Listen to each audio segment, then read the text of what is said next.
안녕하세요. 크리스천 영상학교로 연한 신목사입니다. 오늘은 마음을 새롭게 하는 비결이라는 제목으로 한번 생각해 볼게요. 사람의 마음처럼 쉽게 변하는 게 또 어디 있을까요? 평안한 마음이 되다가도 어느새 불안해지기도 하고, 즐겁다가도 갑자기 분노가 확 올라오기도 합니다. 이런 일이 전혀 근거 없는 것도 아니죠. 회사 동료와 어젯밤 낚시터에서 대물을 낚은 얘기를 하면 기분이 좋아 들떠 있다가도 회사 적자가 누적이 되어 구조조정을 단행할 거라는 소식을 들으면 어느새 두려움이 물밀듯 밀려옵니다. 귀여운 자녀의 감사 편지를 수첩에 고이 접어 슬며시 꺼내볼 때는 행복해지다가도 업무를 질책하는 직장 상사의 환한 얼굴이 실루엣처럼 겹쳐지면 금세 우울해집니다.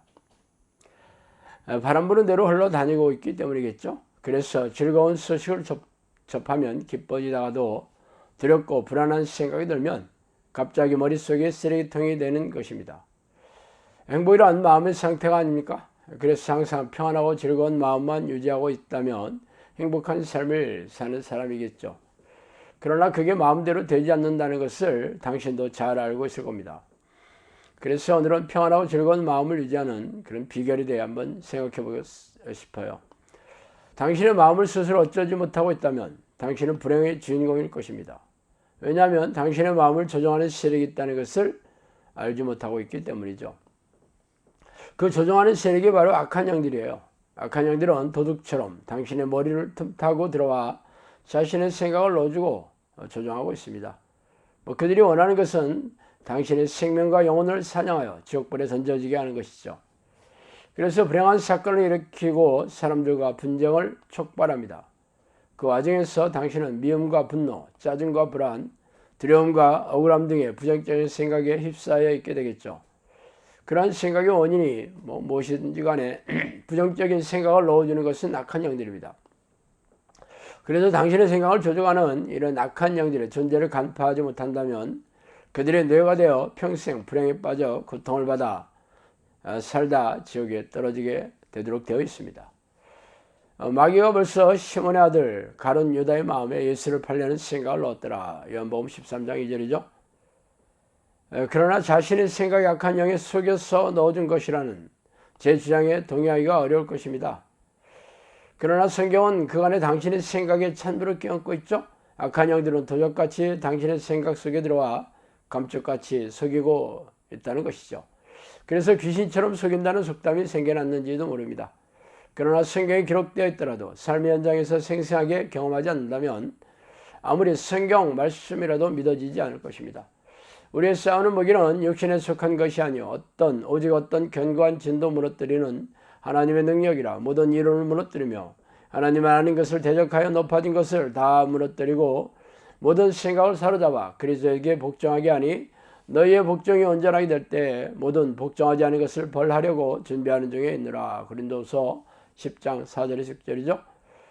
너희는 벌써 너희가 범한 모든 죄악을 버리고 마음과 영을 새롭게 할지어라. 이스라엘 족속아 너희가 어찌하여 죽고자 하느냐. 에스겔 13장 31절입니다. 너희는 이 세대로 본받지 말고 오직 마음을 새롭게 함으로 변화를 받아 하나님의 선하시고 기뻐하시고 온전하신 뜻이 무엇인지 분별하도록 하라. 로마서 12장 2절이죠.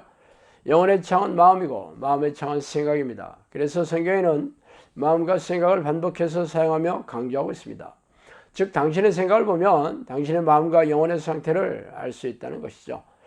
그래서 마음이 부정적인 생각을 어두워져 있다면 악한 영이 당신의 생각을 조종하고 있는 상태입니다.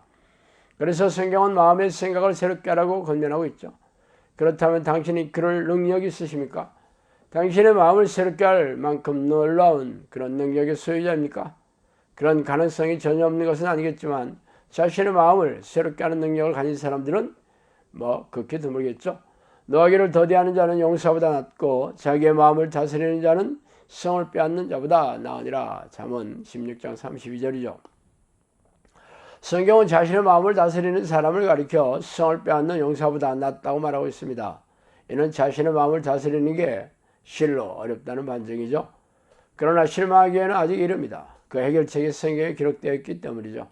아무것도 염려하지 말고 다만 모든 일에 기도와 간구로 너희 구할 것을 감사함으로 하나님께 아뢰라. 그리하면 모든 지각이 뛰어난 하나님의 평강이 그리스도 예수 안에서 너희 마음과 생각을 지키시리라. 빌립보서 4장 6, 7절입니다. 당신의 마음을 새롭게 하는 비결은 바로 하나님께 기도하는 것이죠. 그렇다면 하나님께서는 악한 영에게 조종당하고 도둑질을 당한 당신의 마음을 지켜주실 거라고 약속하셨습니다. 제 얘기를 이렇게 제가 인터넷에서 쓴 칼럼을 읽어왔거나 아니면 성경 지식에 해박한 분이라면 여기까지는 잘 알고 계시겠죠? 그러나 아는 것과 행동하는 것은 다릅니다. 그래서 당신은 기도함으로 마음을 새롭게 하고 계십니까? 아마 그게 쉬운 일이 아니라는 것을 여러분도 눈치채셨을 것입니다. 그래서 제가 그 비결을 알려드리겠다고 동영상에 제목으로 올려놓은 것이에요. 저는 짜증, 분노, 불안, 두려움, 억울함 등의 부정적인 생각이 들어오면 즉시 ESP로 부정적인 생각을 쫓아내기 시작합니다. 이는 악한 영이 넣어주는 공격이기 때문이죠. 그러나 이런 공격을 주로 하는 미역영은 정말 만만치 않은 놈들이에요. 그래서 부정적인 마음과 생각이 깨끗하게 정리되지 않았다면 본격적인 싸움을 준비하셔야 합니다. 바로 아침과 밤에 집중적인 기도 시간에 예수피로 쳐내는 기도와 하나님의 이름을 부르는 기도를 간절하게 하는 것이죠. 평소보다 2배의 힘을 줘 배를 쥐어짜고 간절하게 예수피의 공로로 의지하며 예수 이름을 부르고 예수 보혈을 외쳐하며 악한 영의 공격에 맞불을 지펴야 합니다. 그래서 어느 정도 마음이 가라앉으면 그때부터 하나님의 이름을 부르며 거룩하게 여김을 받아달라는 그런 기도로 이어가야 합니다. 이때 혹시라도 제가 생각나면 회개 기도는 하지만 간구나 중보기도 등의 다른 기도는 하지 않습니다. 오직 ESP를 외치는 축출 기도와 하나님의 이름을 부르고 그의 이름을 거룩히 여기는 기도만을 집중적으로 해야 합니다. 2시간 그렇게 기도하고 나면 부정적인 마음이 깨끗하게 사라지고 잔잔한 평안으로 돌아와 있게 됩니다.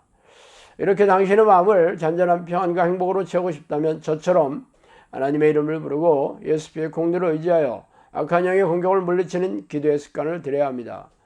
그러나 말씀을 많이 읽어 성경 지식이 해박하다 할지라도 실제 삶의 현장에서 적용하여 체험하지 못했다면 당신은 하나님과 아무런 상관이 없는 사람인 이유예요.